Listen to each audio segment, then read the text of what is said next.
جس سے یہ مسئلہ سمجھ آتا ہے کہ کبھی جہرن اونچی آواز سے بھی جنازہ پڑھا جائے، لیکن اس کا مطلب یہ نہیں کہ سرن پڑھنا ہے تو 1.5 منٹ میں، یہ بھی مقصود نہیں۔ سرن میں پڑھنا ہے تو فاخلصوا لہ الدعاء، اخلاص کے ساتھ اس کے لیے دعائیں کرنی ہیں۔ اس کے بعد معاملہ ہے، ٹائم اصل میں کافی ہو چکا ہے تو ہم اس کو مختصر کرنے آتے ہیں۔ اس کے بعد ہے اب پھر جنازے میں شریعت نے سکھائی تھی دعائیں، اب کیا کہتے ہیں؟ جنازہ ہو گیا، اس میں جو ہمارے میں ان بھائیوں کو کہنا چاہتا ہوں جو سرن جنازہ پڑھتے ہیں، نیت میں کہا جاتا ہے دعا واسطے اس حاضر میت کی، لیکن اللہ کی قسم جو جنازہ پڑھا جاتا ہے اس میں ایک بھی دعا اس میت کے لیے نہیں کی جاتی۔ آپ کو پتہ ہے ثنا ہوتی ہے، درود شریف ہوتا ہے، اور اس کے بعد ایک دعا ہوتی ہے، وہ دعا کیا ہے؟ اللہم اغفر لحینا و میتینا، اللہ ہمارے زندہ مردوں کو بخش دے، شاہدینا و غائبینا، ہمارے جو موجود ہیں جو غائب ہیں ان کو بخش دے، صغیرینا و کبیرینا، چھوٹے بڑے ان کو بخش دے، وذاکرینا و انثینا، ہمارے مذکر مؤنث کو بخش دے، اللہم من احییتہ منا فاحیہ للاسلام، اللہ ہم میں سے جب تک ہم زندہ اسلام پر رکھنا، ومن توفیتہ منا فتوفہ للایمان، اے اللہ ہم میں سے جو فوت ہو جائے اس کو ایمان پہ فوت کرنا۔ اللہ اکبر، میت کے لیے کیا دعا ہوئی؟ تو اس کا مطلب ہے نیت میں اور عمل میں فرق آ گیا، تو انما الاعمال بالنیات، تو خدا را سرن پڑھے لیکن اس اپنے پیارے کا حق غصب نہ کرو۔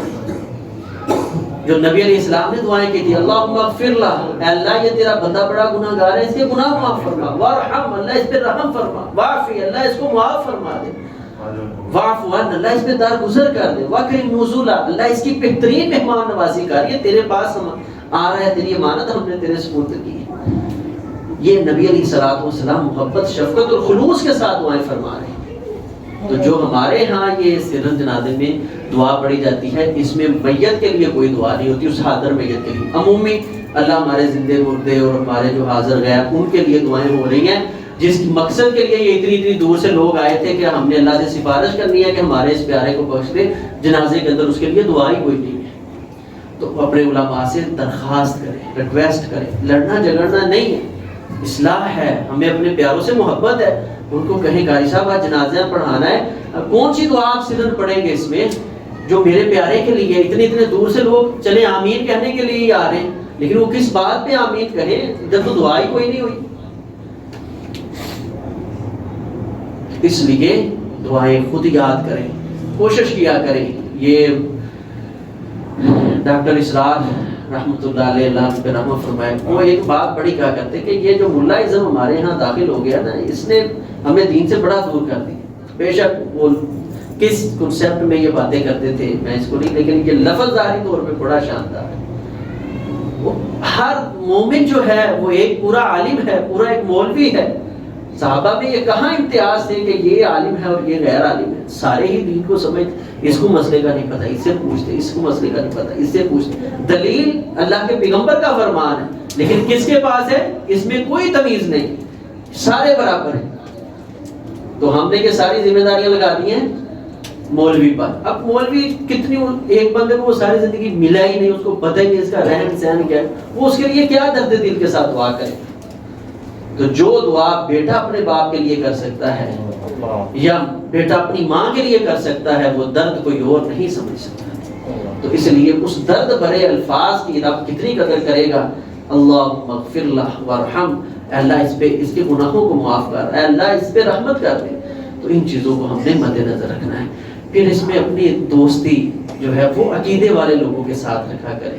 نبی علیہ السلام نے فرمایا جو بندہ اس دنیا سے گیا اس کے جنازے میں صرف 40 لوگ جن کا عقیدہ اچھا، اللہ کی ذات پہ یقین، اعتماد، توکل، گلے شکووں کے مارے ہوئے نہیں ہیں، وہ اللہ کی ذات پہ بڑا اعتماد رکھنے والے، اللہ کی معرفت، غیر اللہ کا انکار کرنے والے، تو فرمایا یہ ایک بار کہہ دینا اللہم اغفر لہ، اے اللہ ہم گواہی دیتے ہیں یہ بندہ مومن ہے، گناہ گار ہے، اللہ اس کی زندگی میں گناہ معاف فرما دے۔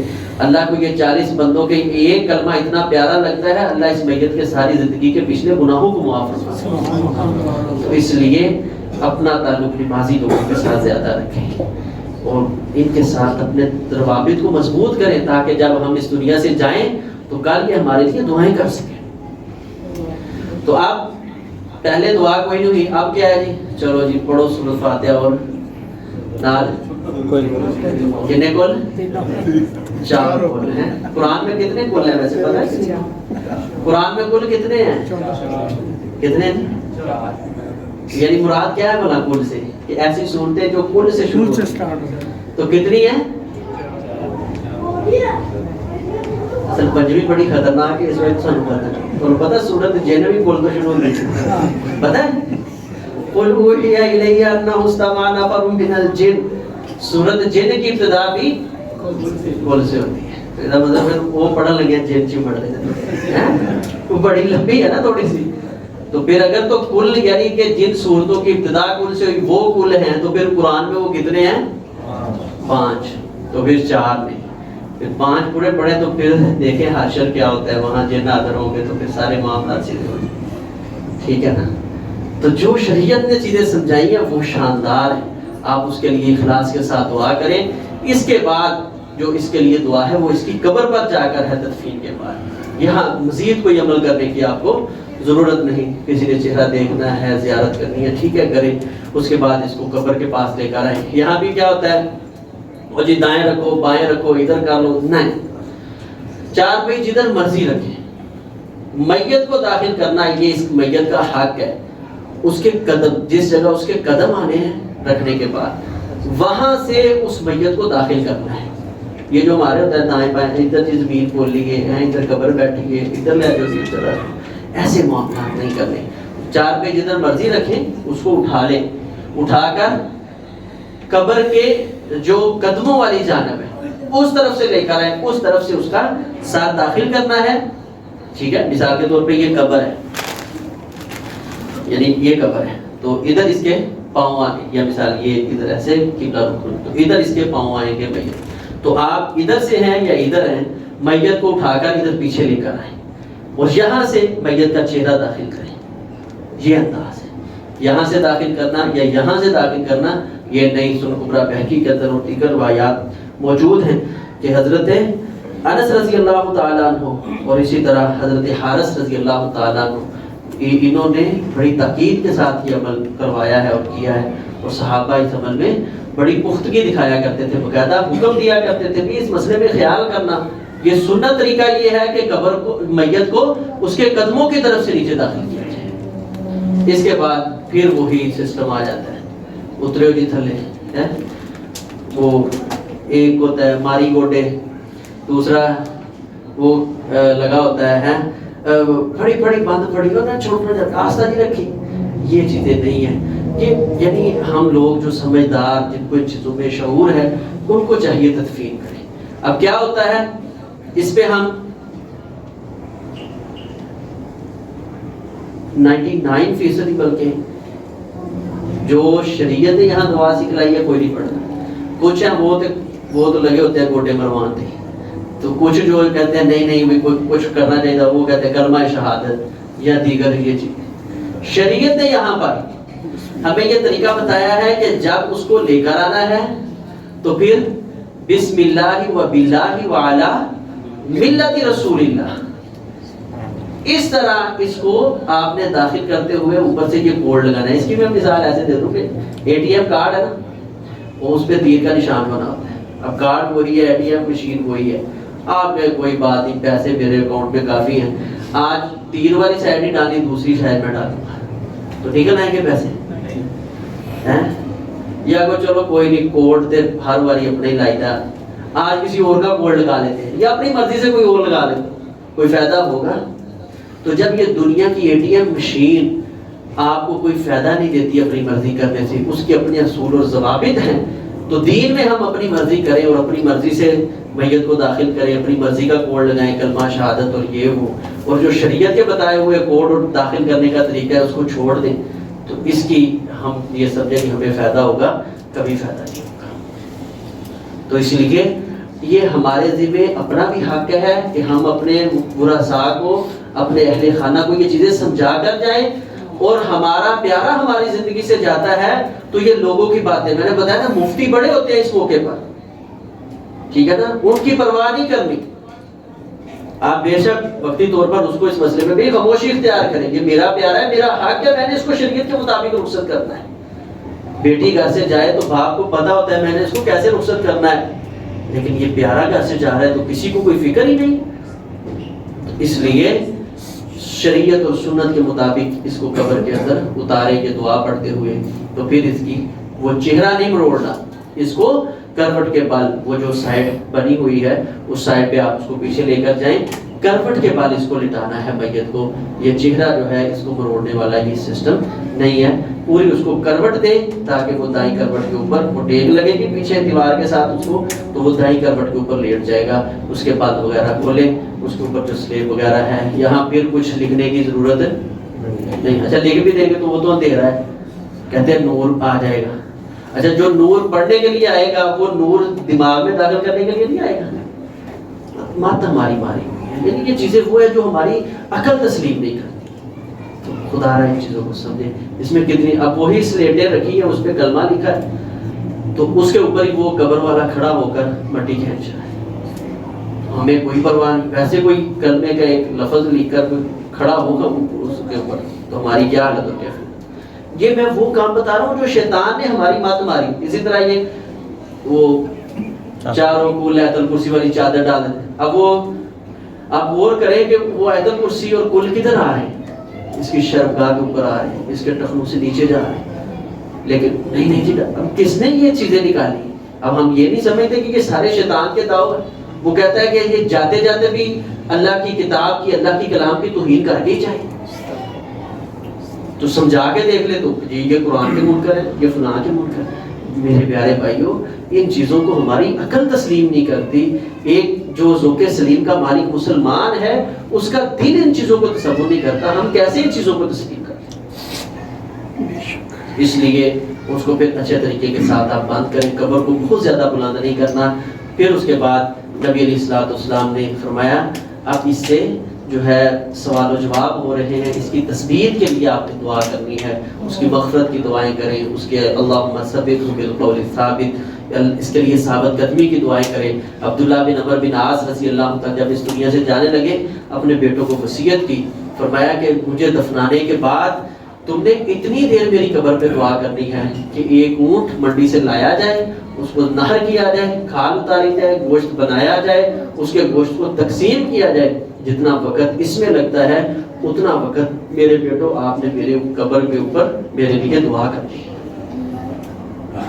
تو یہاں کیا ہوتا ہے کہ جہاں بھی مخالفت شریعت دفنا دیا ہے تو کتنے قدم جی؟ 11 قدم، 40 قدم، 40 قدم جی چلو پیچھے، ہاں جی 70 ہو گئے چڑھا 40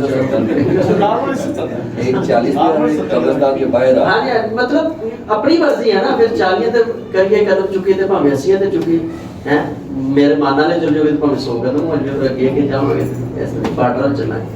مقصد کیا ہے کہ شریعت نے قبر کے اوپر دعا کرنے کا ہمیں جو ہے حکم دیا ہے، سبق دیا ہے۔ ہماری دعا کرنی ہے، انفرادی دعا کرنی ہے۔ ہاں جی اجتماعی کرو، کوئی مسئلہ نہیں، حکم ہے نبی علیہ الصلوۃ فَادْعُوا لَهُ، جمع کا صیغہ ہے، اس کے لیے دعا کرو، ٹھیک ہے، اور فرمایا اللہ سے اس کے لیے ثابت قدمی کی دعا مانگو، جمع کے لیے، ٹھیک ہے۔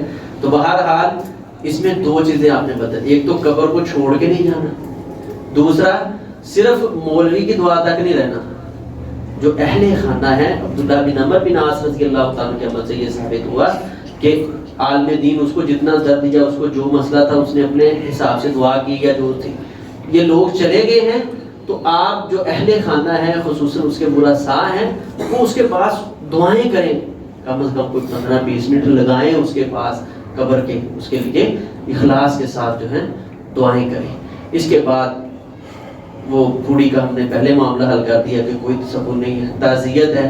اب تعزیت کے لیے بھی کوئی آنے والا پڑھے جی فاتحہ اور پڑھے، اس لیے مجھے مصنون دعا تعزیت کی کیا ہے، تو میں گارنٹی کے ساتھ کہتا ہوں کہ 100% لوگوں کو نہیں آتی۔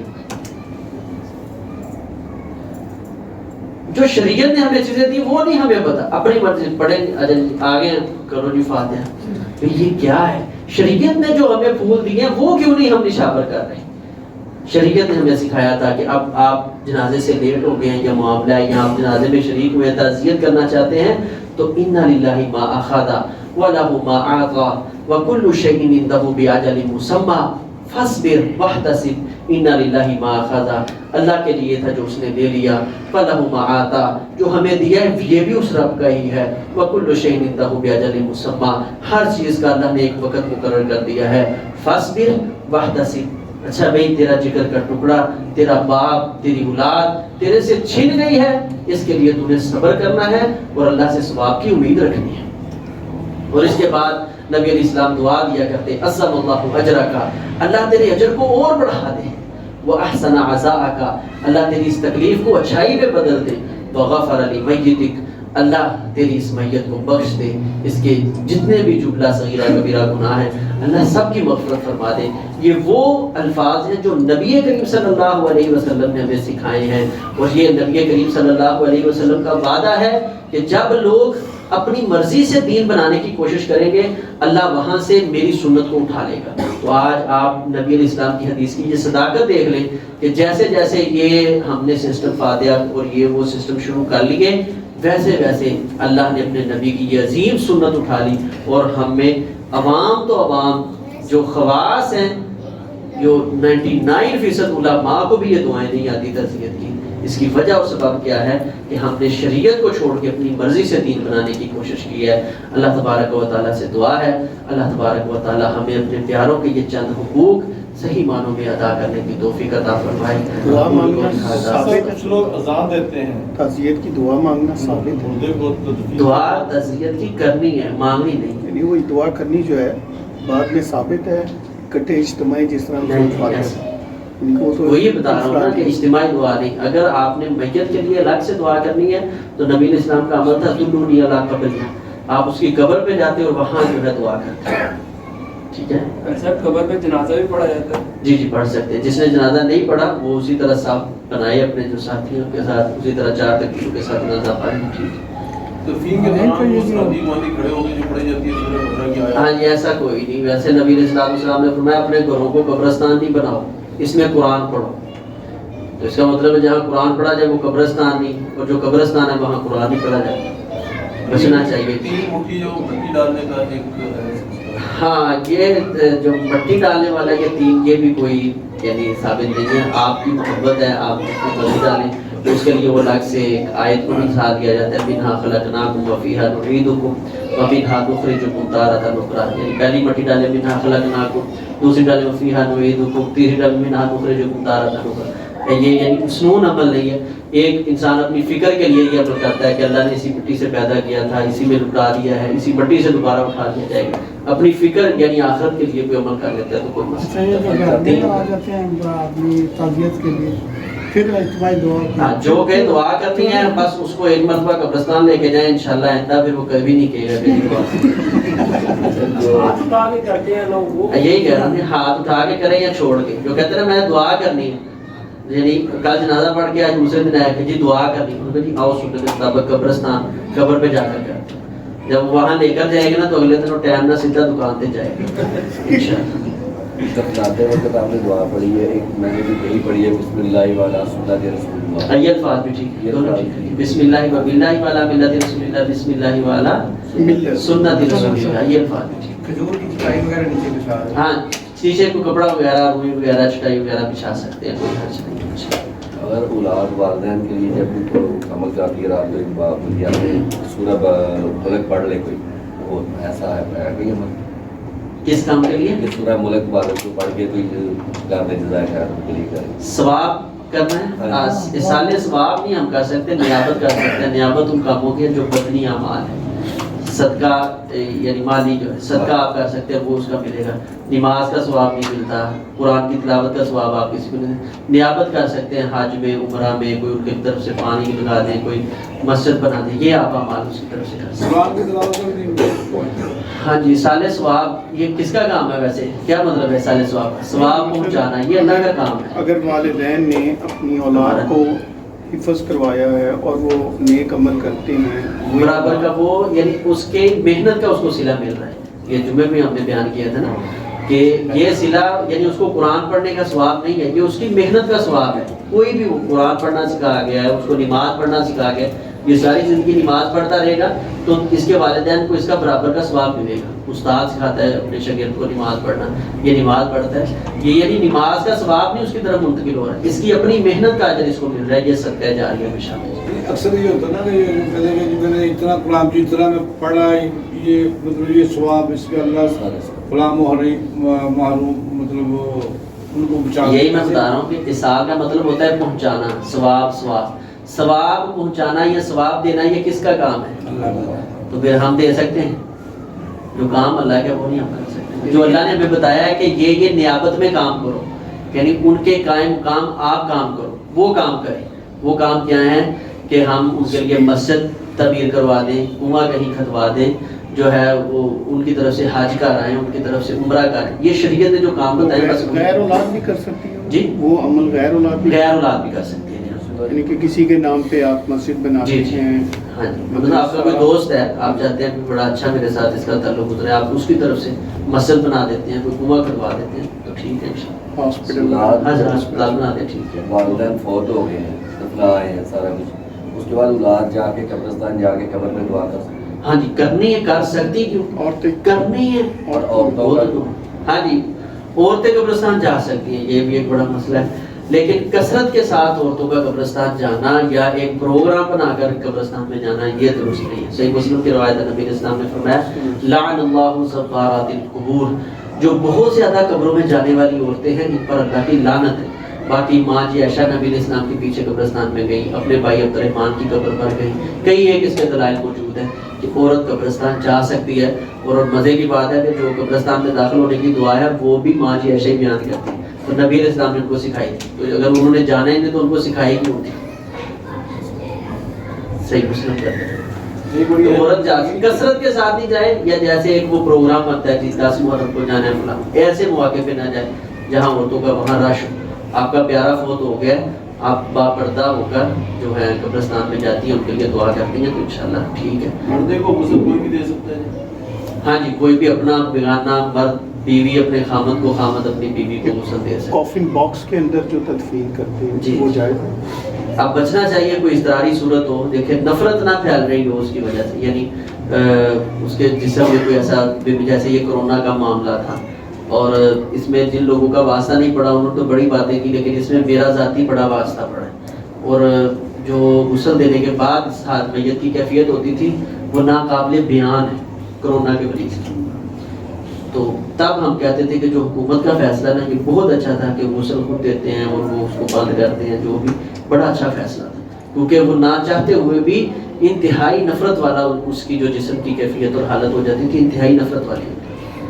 تو اس لیے یعنی ایسی کوئی اضطراری صورت ہو تو ٹھیک ہے, ویسے مٹی کے اندر اس کو دفن کرنا چاہیے, وہ تابوت نہیں لینا چاہیے. میں اپنے ابو کو نا ایک دفعہ مجھے لالچ پڑا, وہاں پہ نا عبد الودود بھائی نے نا 2 گائے والا جنازے پڑھائے, ان سے بڑا پیار تھا. اس دن بیٹھے تھے, آئے تھے, میں ادھر ان سے یہ بات کی تھی. ابو نے ان سے کہا کہ صاحب آج میں آپ کو 2 نصیحتیں کر رہا ہوں. ایک یہ میرا بیٹا ہے کہ میں جب فوت ہوں تو مجھے نارنگ منڈی لے کے جانا ہے. دوسرا آپ نے کوشش کر دی کہ جنازہ میرا آپ نے اسی طرح پڑھانا. میں نے اس دن جب ابو میرے فوت ہوئے نا تو میں نے قاری صاحب سے رابطہ کرنا شروع کیا. اگلے دن جا کے ان کا فون آیا, جا کے ناصر بھائی شریعت. میں نے کہا ناصر صاحب یہ مسئلہ آپ نے ایک وعدہ کیا تھا. انہوں نے کہا کہ میں نے ان کو سمجھ آ گئی. انہوں نے کہا کہ ناصر بھائی میں 15 منٹ میں بتاتا ہوں. وہ نہیں پہنچ سکے, وہ کافی دور تھے. انہوں نے کہا کہ میں نہیں, اس کی کوئی ایسا مسئلہ نہیں, کوئی مسئلہ نہیں. کوشش آپ نے کی ہے اس کی وصیت نافذ کرنے کی, نہیں ہو کہا تو میں بعد میں غائبہ نے جنازہ میں پڑھا. تو ٹھیک ہے, انہوں نے حق ادا کر دیا. سبحانک اللہم و بحمدک اشہد ان لا الہ الا انت استغفرک و اتوب الیک. یہ پریکٹیکل زندگی کا درس تھا.